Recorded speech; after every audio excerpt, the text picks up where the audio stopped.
everyone, and thank you for joining me. I'm Tracy Harris, and this is At Home in My Head, the podcast that explores life in the cottage at Woodland Corners. Today's episode is part of a 7-part series titled Religious Self-Destruction that examines indoctrination using models borrowed from identity psychology. I'll be explaining what indoctrination means to me and why I consider it a distinctly unique process that should be differentiated from other life experiences. This series mirrors articles found at the At Home in My Head blog, each of which contains links to sources and citations used in this podcast. A link to the table of contents for the Religious Self-Destruction article series is also included in the description, along with links to support and resources for those who come out of indoctrination. And now for episode 2 of Religious Self-Destruction, Foreclosed Identities.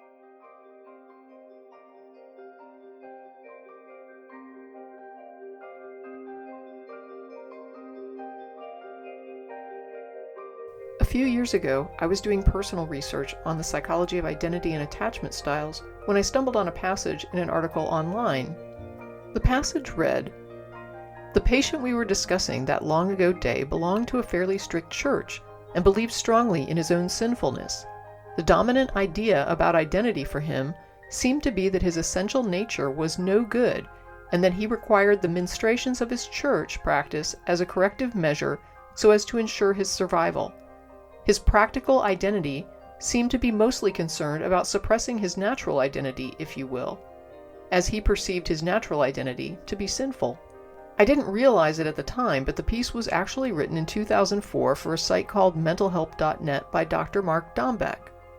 The article concerned his time as a psychology professor in the role of mentoring graduate students as therapists in training.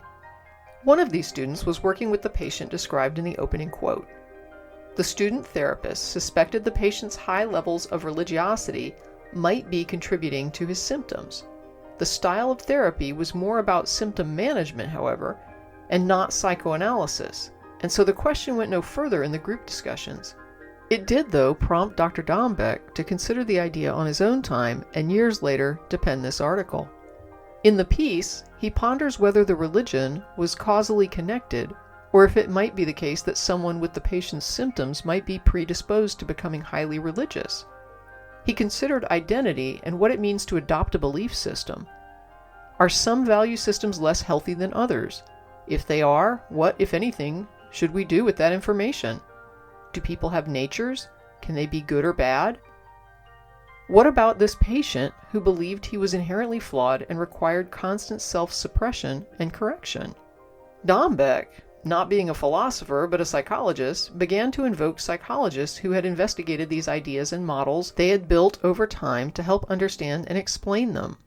He began with Carl Rogers from the 1950s and 60s. Rogers suspected human beings were basically good, and left to their own devices they would tend toward behaviors that were generally healthy for them. He further suspected that pressure to adopt unhealthy attitudes and behaviors could be the cause of negative mental health issues. Rogers thought of people as organisms and adopted an idea that there's merit in allowing an organism a lot of latitude with regard to self-direction because values are diverse and unique. One organism might be gay, another straight, another trans, another cis, another likes vanilla over chocolate, and the next prefers strawberry. In essence, Rogers thought it was a good idea to encourage people to identify their bliss and pursue it as much as they pragmatically could. Next up came psychologist Erik Erikson, a contemporary of Rogers, who was also interested in identity and the sense of self. Erikson believed what we think of as identity wasn't fully formed at birth, but rather evolved and developed throughout life.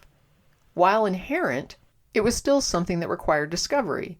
He thought of identity as growing out of important life decisions each of us generally confront, such as work and relationships. In any situation, we would either confront the crossroad and learn something about ourselves, or shy away from the work of examination and consideration, and neither learn nor grow. People would either confront life in a process of ongoing discovery and deeper self-knowledge, or they would stagnate, resulting in problems. Later models allowed for more flexibility in moving around between developmental stages, but overall it wasn't a bad basic model of how a progression of identity development could look. Then came James Marcia, also in the 1960s. Marcia made some major adjustments to the model. His initial significant contribution was to posit that the amount of effort a person put into their own evolution was indispensable. He focused on two key metrics: how committed a person is to the core value, and how much effort or exploration had been done to come to that value.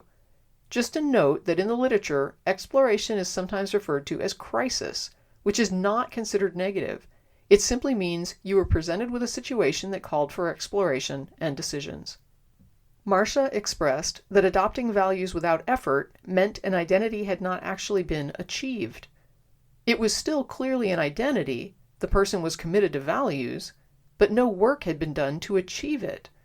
In 1967, Marcia published a paper titled Ego-Identity Status, Relationship to Change in Self-Esteem, General Maladjustment and Authoritarianism, in the Journal of Personality, in which he expressed the idea as follows. The variable of commitment, however, cannot be the sole criterion for ego-identity. The individual about to become a Methodist Republican farmer like his Methodist Republican farmer father, with little or no thought to the matter, certainly cannot be said to have achieved an identity in spite of his commitment. And that's the end of the quote. Identity models can become complicated when you start to broadly apply them. Issues like social identities and intersectionality raise interesting questions and can be represented in different ways. But the basic model Marcia developed simply ranked commitment and exploration. It included 4 identity types: diffusion, moratorium, foreclosed, and achieved. These labels were associated with how committed a person was to their beliefs and how much exploration they devoted to developing them. Diffusion was associated with both low commitment and low exploration. Moratorium was associated with low commitment and high exploration. Foreclosed was associated with high commitment but low exploration. And finally, achieved was associated with both high commitment and high exploration. So the model lists those 4 basic types of identities. Any person can have elements of more than one, but the general idea is that the foreclosed identity is one where an individual has a lot of commitment to their values, but they have not done much exploration to reach them.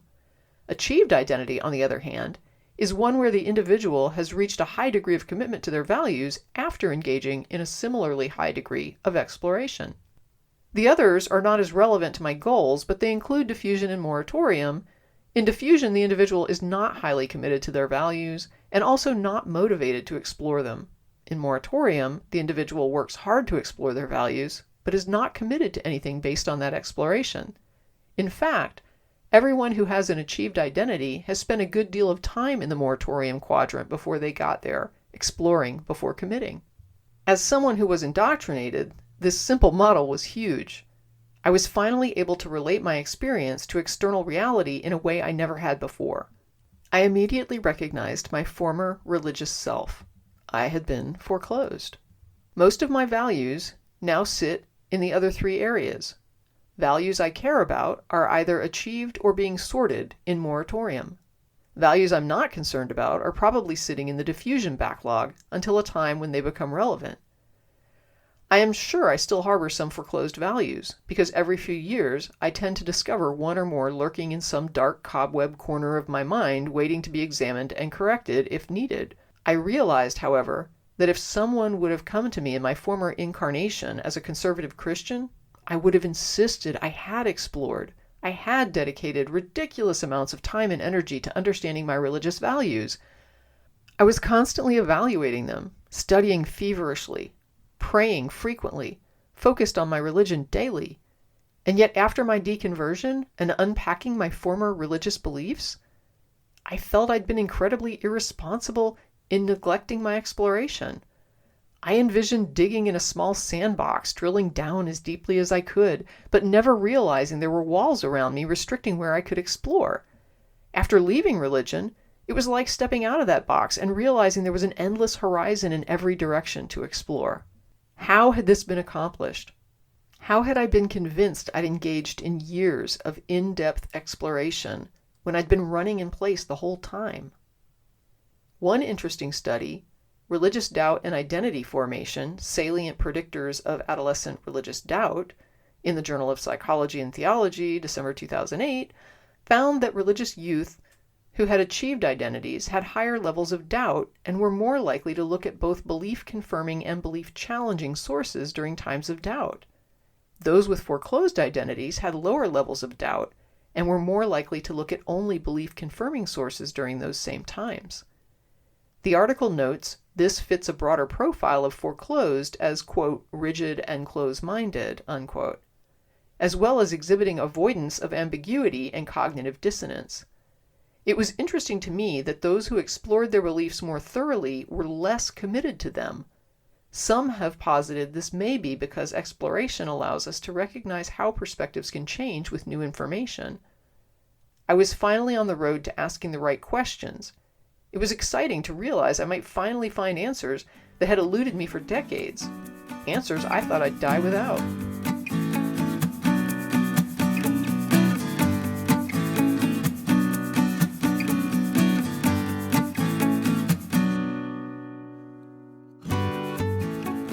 That's it for this episode of At Home in My Head, exploring life in the cottage at Woodland Corners. Thanks for listening, and don't forget to check out the information and support links in the description. As always, stay safe, be well, and never stop exploring.